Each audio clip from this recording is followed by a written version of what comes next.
სტორმის შედეგად დაბინძურებული პლაჟის სალიკვიდაციო სამუშაოები ამ დრომდე მიმდინარეობს. როდის მოხდება სანაპირო სრულად გაწმენდა ნარჩენებისაგან, რომელიც ზღვამ გამორიყა და რა გეგმები აქვს ბულვარის ადმინისტრაციამ? ნინო გორჯელაძემ გაარკვია.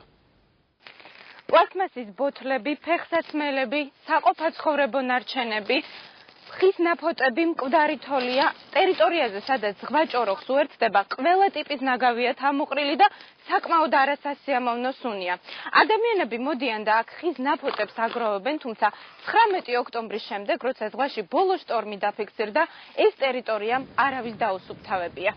მართალია, ამ ადგილს პირუტყვი ხშირად სტუმრობს, თუმცა ნაგავი მოსახლეობას უფრო აწუხებს. ისინი შტორმის შემდეგ სანაპიროზე ყოველდღე დადიან და ხის ნაფოტებს აგროვებენ. ერთ-ერთმა რეაგირების მიზნით სოციალურ ქსელში პლაჟის ამსახველი ფოტოებიც გაავრცელა.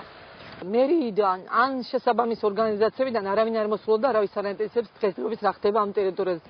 დასუფთავების სამსახურის უფროსი აცხადებს, რომ მწვანე კონცხიდან სარფამდე სანაპირო ზოლის დასუფთავება სტიქიის მეორე დღიდან დაიწყო და ამ დრომდე გრძელდება. ქალაქის ცენტრალურ ნაწილზე არის მცირე მონაკვეთი დარჩენილი, რის დასუფთავებაც დღეს ბოლომდე მოხდება.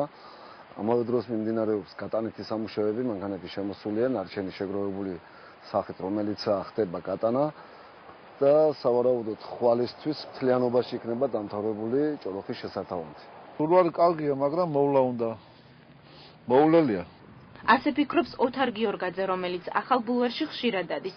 არ მოსწონს ქვის ფილებზე ამოსული ბალახი, გაუწმენდავი არხები და უპატრონოდ დატოვებული ამფითეატრის დაშლილი ქოლგები.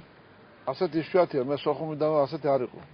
სოჩაშიც არა ასეთი, მე დავდივარ ხშირად. იქაა მდიდრულად, აქაა სადა და ლამაზი. მოვლა უნდა, მაგრამ ჩვენ ხალხს მოვლა არ უყვართ. ოთარს ბულვარის ადმინისტრაციაში არ ეთანხმებიან.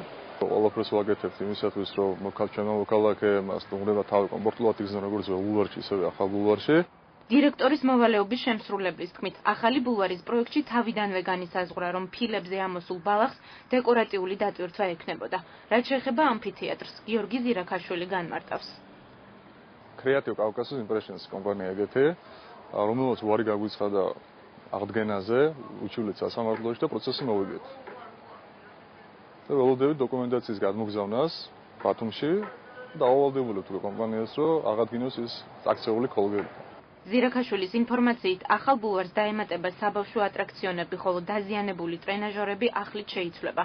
გარდა იმისა, რომ ყოველწლიურად 1800 ძირი მცენარე ირგვება, ახალ ბულვარში იაპონური კუთხის მოწყობაც იგეგმება. მომავალ ზაფხულს კი ადმინისტრაციის ინიციატივით აქ კულტურული ღონისძიებებიც გადაინაცვლებს.